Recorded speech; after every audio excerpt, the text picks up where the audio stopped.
창세기 1장의 처음 출발은 하나님께서 빛을 창조하시는 것으로 시작하죠. 그 빛을 창조하시는 하나님에 대한 어떠한 분석이나 해명 없이 1장 1절에서 그냥 태초에 하나님이 천지를 창조하신다라고 시작을 합니다. 그리고 창조의 말씀이 딱 들어가니까 처음에 하나님이 빛을 창조하셨다고 합니다. 이 과학주의 세계관에 있는 사람들은요, 빛을 창조하고 첫 번째 날에 빛을 창조하거든요. 근데 네 번째 날에 뭐가 나오냐면요, 광명체를 지으셨다고 해요. 벌써 말이 안 되는 거예요. 광명체와 해와 달이 빛을 내는 건데 빛이 있고 그 다음에 광명체 있다고 하니까요. 근데 이 말이 안 되는 것 같은 이것을 통해서 하나님께서 창조의 그림을 우리한테 보여주시는데 그 보여주시는 스케일이 너무 우리와 간격이 커요.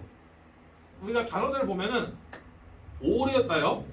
첫 번째 날에 창조하신 게 오르, 그러니까 빛을 빵빵 나타내는 거였어요. 1, 2, 3하고 4, 5, 6이 뭔가 세트처럼 연결이 돼요. 자, 첫 번째 날에 빛을 창조하십니다. 1, 2, 3, 그 다음 네 번째 날에 뭐 하시죠? 해와 달과 별, 그 광명체라고 되어 있는 네오로트라고 하는 오르 네오로트인데요. 그 네오로트는 이게 빛을요 발산하는 구체적인 어떤 대상들이에요.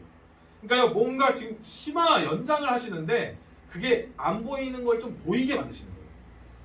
그러니까 우리가 안 보이는 그 하나님의 창조의 이미지를 그냥 막연하게 떠올랐다가 거기에 구체적인 이미지가 들어가는 거죠. 그리고 두 번째 날에 이제 궁창, 락기야, 그 둥근 것이었어요. 그 다음에 첫째 날, 둘째 날, 셋째 날, 넷째 날, 다섯째 날이거든요. 다섯째 날에요, 이 궁창, 락기야가 하는 게 뭐냐면요, 이 둥근 걸 통해서 물이 나뉘는 거였어요. 성경 말씀 한번 볼까요? 지금 이 궁창도 모르겠고요. 물과 물이 나누는 것도 뭔지 모릅니다, 우리는. 근데 지금 이제 히브리어를 통해 조금 더 다가갈 수 있어요. 자, 20절입니다. 시작. 하나님이 이르시되 물들은 생물을 번성하게 하라. 땅 위 하늘의 궁창에는 새가 나르라 하시고. 물들은 생물을 번성하게 하라. 자, 이게 뭐죠? 물이 생물을 번성하게 하라. 이게 정말 그 히브리어 편을 보면은 물이 주어예요. 우리가 그렇게 생각 안 하거든요. 뭔가 물을 통해서 이런 식으로 자동으로 바꿔서 생각해요. 왜냐면 우리는 물이 생물을 만들어낸다 이 생각이 이상하거든요.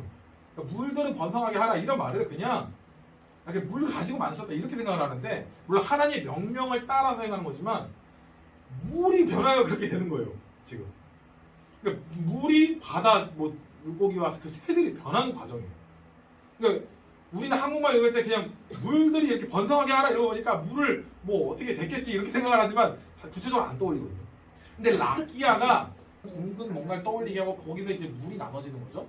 그러니까 그 궁창의 어떤 그 공간적인 이미지가 굉장히 추상적이고, 근데 그게 지금 그 궁창을 중심으로 그러니까 물과 물이 나누는 걔네들이 지금 그 위에 있는 애들은 새가 되고 아래 있는 애들은 바다 그게들이 되고 있는 거예요.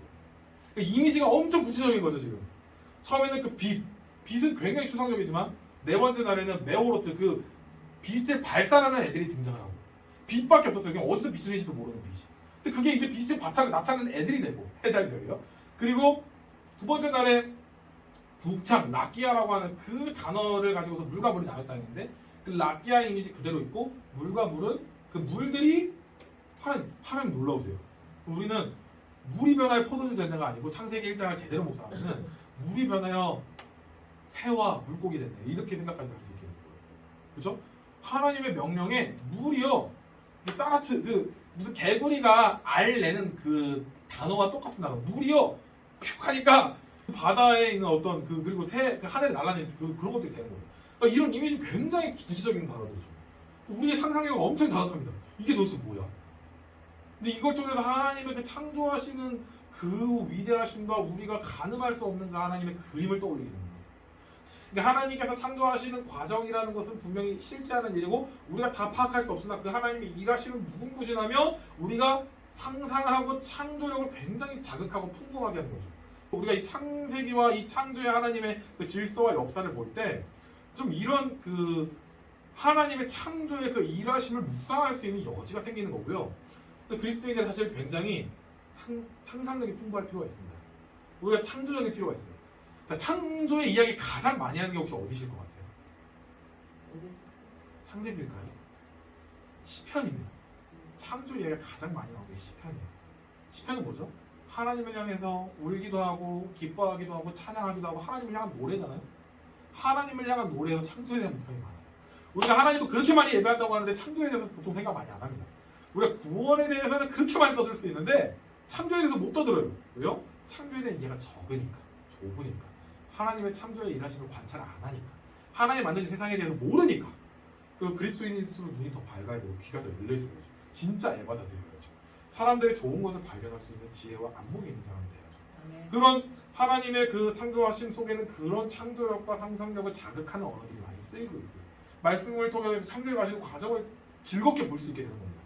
그 하나님의 창조의 그 역사하신 일하심을 우리는 그렇게 그려볼 수 있는 거죠. 그 창조력도 생기고 하나님의 일하심을 기뻐할 수 있는 마음도 생기죠.